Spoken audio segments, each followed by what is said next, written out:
Hello there! Welcome back to the channel for the second part of our Ironweld Great Cannon subseries.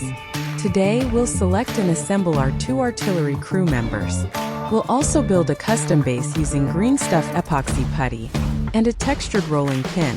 Let's get ready to unleash the full power of our war machine on the battlefield.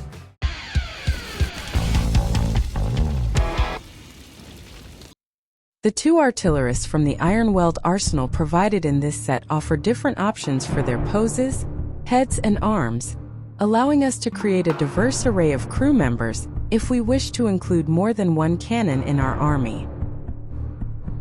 We first need to choose between building the gunner who is igniting the cannon with the linstock or the engineer holding the quadrant. Both models are very well detailed, making the choice difficult. No matter which option we choose, the legs and torso are the same for the gunner and the engineer, so we'll first assemble his parts after carefully removing the mold lines.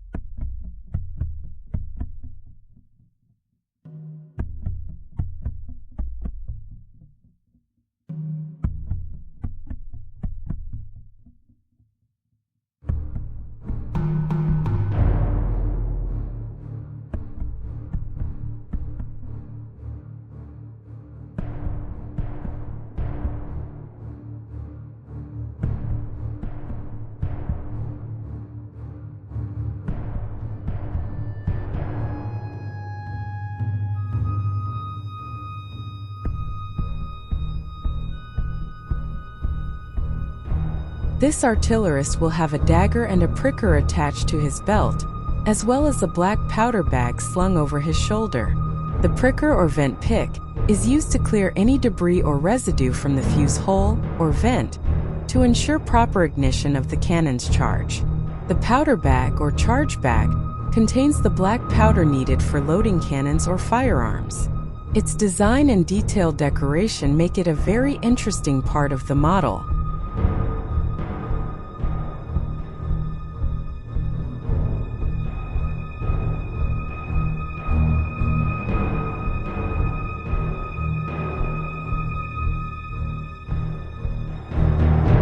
We decided to build the gunner and go with the option of the arm holding the linstock and the head with the helmet on. The linstock is a long pole with a clamp at one end to hold a lit match or other ignition source, allowing the gunner to safely ignite the cannon's fuse from a distance. This choice not only highlights the role of precision in artillery, but also adds an element of dramatic flair to the model.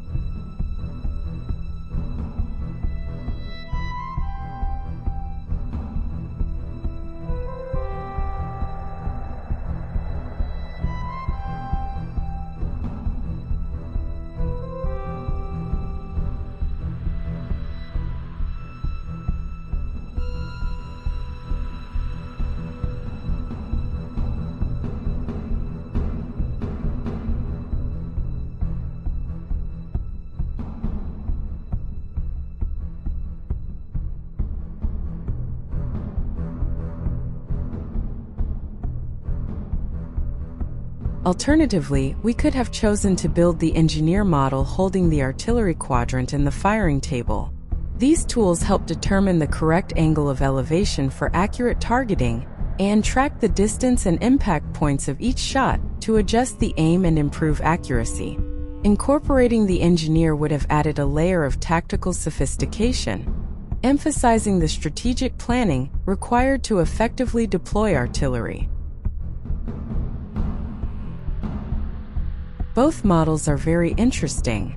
We chose the gunner simply because we like how his left hand interacts with the winch arm used to load the cannon. This interaction adds a dynamic element to the model, showcasing the complex mechanics involved in operating heavy artillery.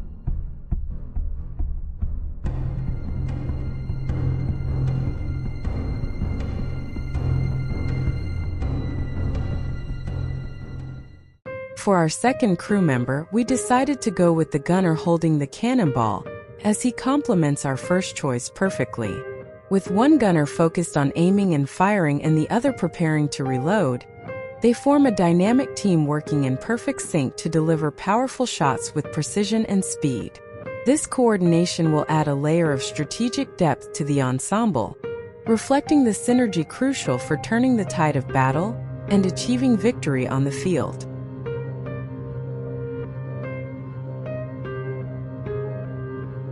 Otherwise, we could have chosen to build the artillerist holding a water jug and showcase the scene from a different perspective, emphasizing the critical role of hydration and resource management in maintaining the crew's efficiency and stamina during extended engagements.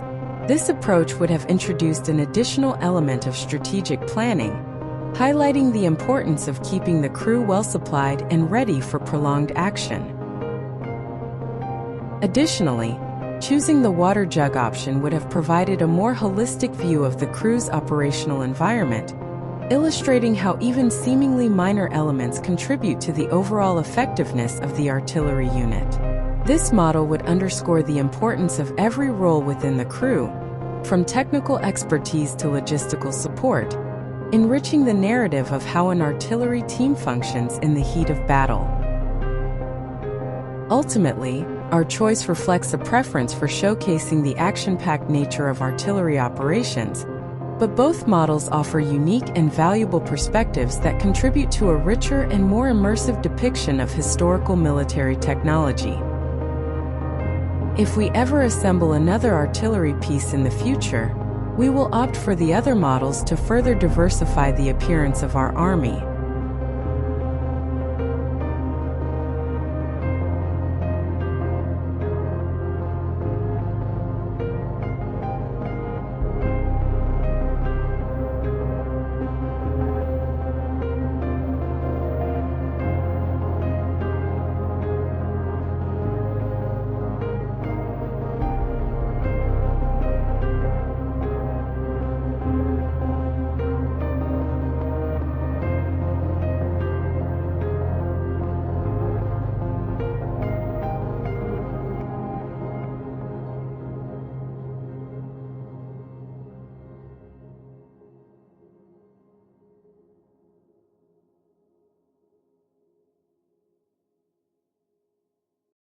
Now that we've assembled our two artillerists, we can focus on building a custom base for our unit.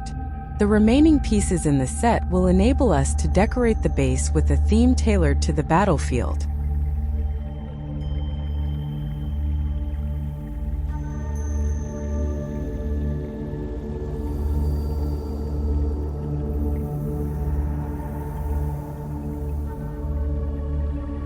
Most pieces have recesses or protrusions that fit into each other, helping to align the components perfectly.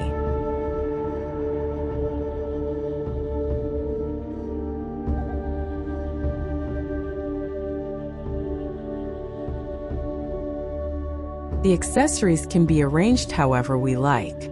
We'll place them so that everything is functional, a bit like in the illustration on the box. We'll start by laying out the base and choosing the placement for each accessory.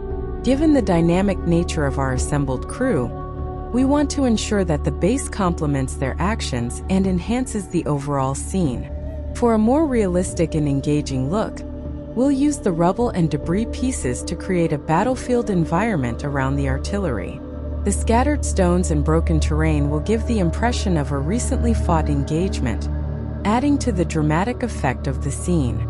To achieve this, we'll carefully position the rubble in a way that suggests a recent clash.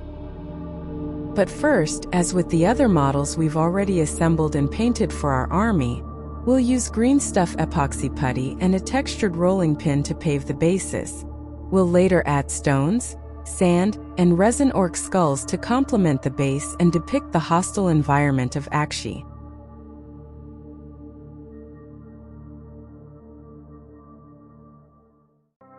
In our quest to capture the essence of the Great Parch's desolated landscape, we'll use a blend of epoxy putties and artistic techniques to create textured bases that reflect this unforgiving environment.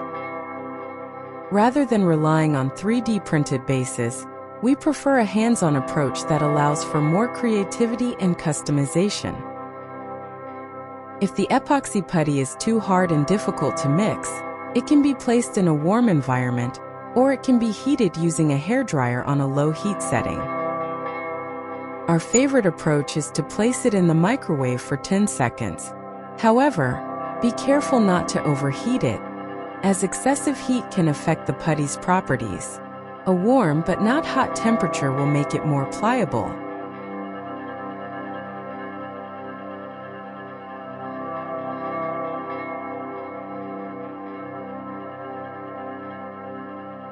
To start, here's our simple 3-step process for texturing the bases using a textured rolling pin.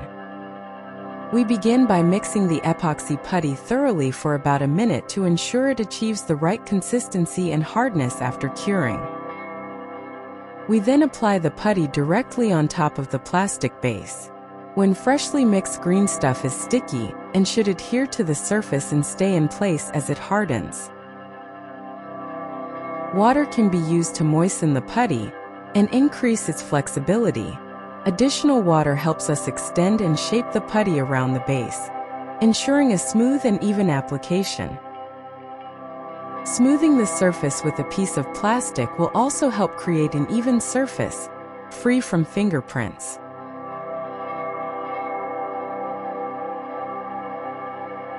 The next step is to use the rolling pin to texture the putty.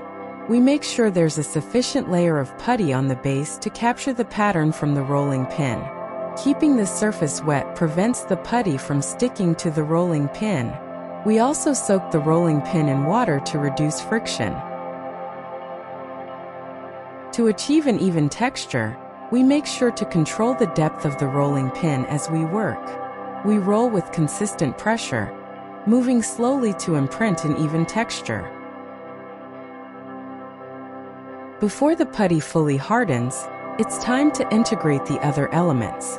We can press the cannon, the figurines and different components onto the epoxy to leave their imprint.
We can also start to add stones directly on the fresh putty.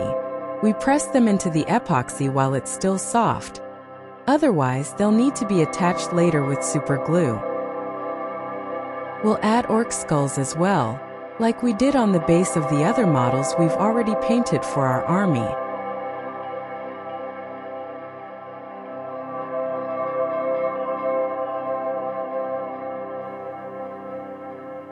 Finally, once the putty has set, we can trim away excess material around the base with a craft knife. It's best to do this after the putty has dried to avoid distorting the texture. We cut downwards to ensure the putty remains firmly attached to the base. Other decorative elements can be glued now or be painted first before being secured in place to complete the scene. For a smoother finish, we can also sand the putty or even carve it with a craft knife if need be. For high-quality epoxy putties and texturing rolling pins, check out Fenris Workshop. See the link and more details in the video description.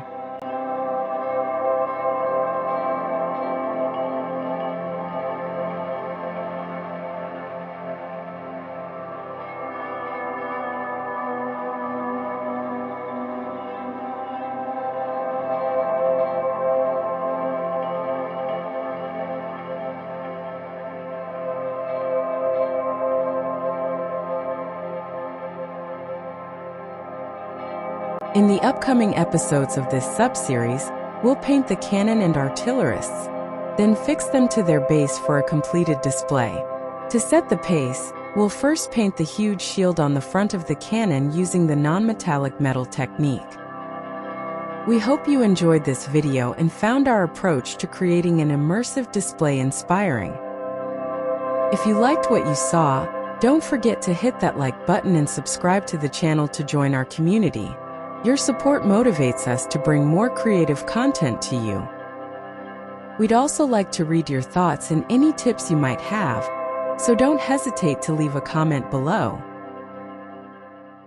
Thanks for joining us today. Until next time, happy crafting, and take care!